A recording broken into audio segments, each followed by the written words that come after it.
Praise the lord. దేవునికి మహిమ కలుగును గాక. ఈరోజు దేవుని వాగ్దానం యెషయా గ్రంథము 53వ అధ్యాయము 5వ వచనం. అతడు పొందిన దెబ్బల చేత మనకు స్వస్థత కలుగుచున్నది. Praise the lord. ప్రియమైన దేవుని బిడ్డలారా, ఈ యొక్క దేవుని వాక్యం సెలవిస్తూ ఉంది.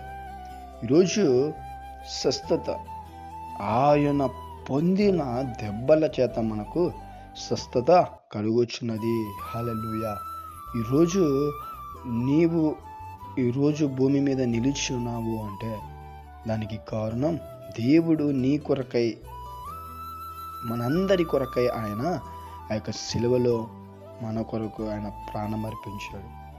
ప్రియమైన దేవుని బిడ్డలారా, ఆయనను ఎంతమంది ఆయనను హింసించినా, కొట్టినా, బాధించినా కూడా ఆయన మన యొక్క పాపముల కొరకు, మన యొక్క తప్పుల కొరకు